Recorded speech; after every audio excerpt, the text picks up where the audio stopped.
Tous nos cœurs brûlent de cette espérance du retour de notre Sauveur. Différents faits divers nous interpellent et nous incitent à la réflexion. Ils annoncent un événement imminent et d'une grande importance. Mais comment l'analyser?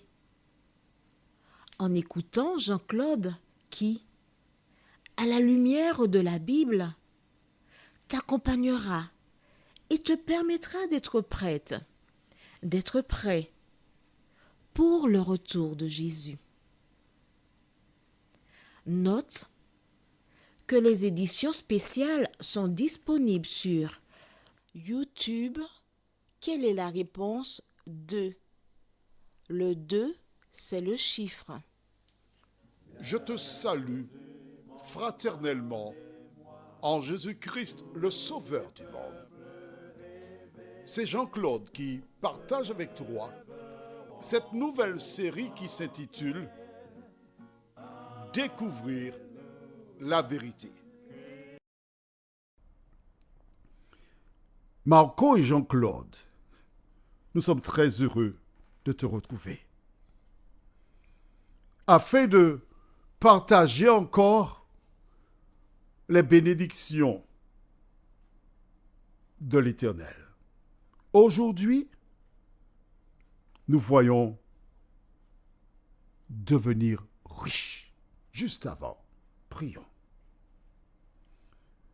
Notre Seigneur et notre Dieu, nous sommes heureux de savoir que tu te tiens à côté de nous.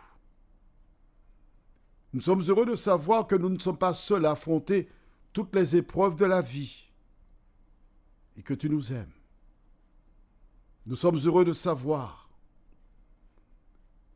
que tu présentes le projet divin qui est toujours en opposition au projet diabolique. Aide-nous à faire le bon choix, nous t'en prions. Au nom de Jésus et pour ta gloire éternelle. Amen.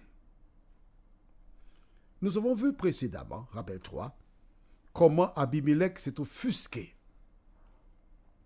Il était en colère contre Isaac, parce que ce dernier les a piégés. Parce qu'une personne aurait pu s'approcher de sa femme et le malheur se serait abattu sur son pays. Il ordonna donc qu'on ne touche pas à cet homme. Mais ce qui est intéressant, je lirai avec toi le verset 11. Alors Abimelech fit cette ordonnance pour tout le peuple. Celui qui touchera à cet homme ou à sa femme sera mis à mort. Attention. Il semble que c'était seulement Rebecca et Isaac qu'il ne fallait pas toucher. Il n'a pas dit celui qui touchera la femme d'un homme ou au mari d'une femme. Non. Ces deux personnes-là sont spéciales. Il ne faut pas y toucher. Quand j'ai lu ce passage de la Bible, ça m'a interpellé. Parce qu'en quelque part, les autres, vous pouvez toucher. Mais ceux-là, respect. Ils m'ont fait penser, Rebecca et Isaac, à l'arbre qui était au milieu du jardin d'Éden. Dieu avait dit, vous pouvez manger de tous les fruits, excepté celui-là. Vous n'y toucherez pas. Mais en même temps, cela m'indique qu'Abimelech, qui certainement, puisqu'il avait connu le père d'Isaac, il savait que c'était des personnes dédiées à Dieu et qu'il fallait les respecter.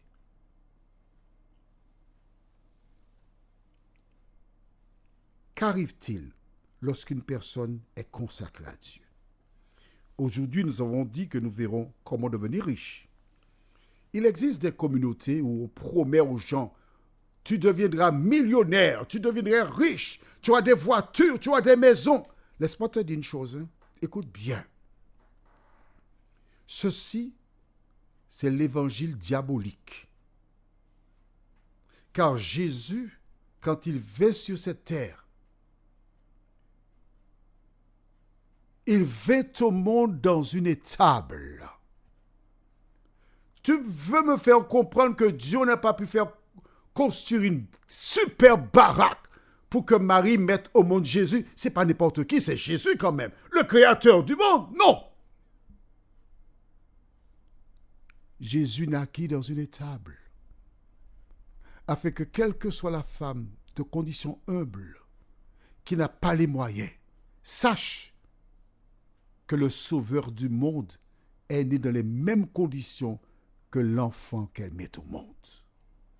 Premièrement, quand tu regardes les évangiles, Jésus envoie à ses disciples en leur disant, ne prenez ni argent, ni or, ne prenez pas de vêtements. Simplicité. Quand tu vois, et j'ai été sur YouTube regarder les pasteurs les plus riches au monde, et quand on voit d'où ils proviennent, où ils sont, et leurs frères et sœurs de même nationalité que dans ces pays-là sont pauvres, souffrent, n'ont pas les moyens, ils sont multimillionnaires. Qu'est-ce que tu racontes là? Quel Jésus prêches-tu? Mais si tu lisais la Bible, tu verrais que Jésus dit à l'homme riche, va, vends tout ce que tu as, donne-le aux pauvres, et tu auras un trésor dans le ciel. Mon ami, qui que tu sois, tu es pasteur, tu roules dans des voitures, dans des jets, tu voles, tu as des gardes du corps qui marchent le long de ta voiture. As-tu vu Jésus comme ça? Allons, prends le temps pour réfléchir à ce que je te dis. Lis la Bible et tu découvriras que Jésus était humble. Alors toi qui écoutes ces personnes qui te racontent que tu deviendras riche, laisse-moi te dire que la plus grande richesse d'une femme ou d'un homme, c'est de connaître Jésus de Nazareth. Quand tu connais Jésus, quand tu sais qui il est, ce qu'il fait, et pourquoi il est monté au ciel, tu as une joie que rien ni personne ne peut t'enlever. Alors lisons maintenant. Toujours au même chapitre 26, les versets 12 à 16. Isaac sema dans ce pays, et il recueillit cette année le centuple, car l'Éternel le bénit. C'est-à-dire 100 fois plus. Cet homme devint riche, et il alla s'enrichissant de plus en plus jusqu'à ce qu'il devint fort riche. Rappelle-toi, Abraham était déjà riche. Quand le serviteur a été chercher l'épouse, Rebecca pour Isaac, il a présenté son maître Abraham en disant qu'il était riche et ceci et cela. Mais là, la Bible te dit que Isaac devint fort riche. Imagine qu'il a planté 1 kilo de tomates. Il récolte 100 kilos de tomates. Et les gens de la contrée qui ont l'habitude de planter, qui connaissent la terre, ne comprennent pas comment cet homme peut récupérer tant de produits. Mais pourtant, c'est la terre où nous sommes. Nous avons l'habitude de planter. Mais comment peut-il réussir? Et nous échouons. Tu veux connaître la différence? L'Éternel était avec Isaac. L'Éternel veut être aussi avec toi. Verset 14. Il avait des troupeaux de menu bétail et des troupeaux de gros bétail et un grand nombre de serviteurs aussi. Les Philistins lui portèrent-ils envie. Les Philistins devinrent jaloux. ils ne comprennent pas comment il devient de plus en plus riche chez nous. Il devient gras, épais, gros, et nous maigrissons à vue d'œil. Ils ne comprennent pas. Vois-tu, lorsque Dieu bénit quelqu'un, ceux qui ne sont pas sous l'égide du Tout-Puissant ne peuvent pas comprendre. Certains diront que c'est la sorcellerie. Ils attribueront cela au diable. Mais vois-tu, Isaac n'a pas eu besoin de passer un pacte avec le diable. Isaac s'est contenté d'obéir et de mettre en pratique la parole de Dieu, comme le fit son père Abraham. Qu'arrive-t-il, verset 16? Et Abimelech dit à Isaac, va-t'en de chez nous, car tu es beaucoup plus puissant que nous. Tu te rends compte? Abimelech est roi de Guérar. Il regarde la progression d'Isaac. Certainement, des gens viennent lui faire des rapports. Quand il ouvre sa fenêtre, il regarde. À perte de vue, il voit des moutons, des cabris, des chameaux. Et quand il regarde sur sa gauche, il voit 10 cabris, 2 chameaux. Il regarde sur la droite, 5 chameaux, 2 cabris. Les gens n'ont pratiquement rien, mais on aurait dit que le bétail d'Isaac, à vue d'œil, il explose. Il dit quoi à l'homme? Tu es beaucoup plus puissant que nous. Un seul homme, plus puissant qu'un roi et toutes les personnes qui se trouvaient dans son territoire. Prions. Seigneur, Isaac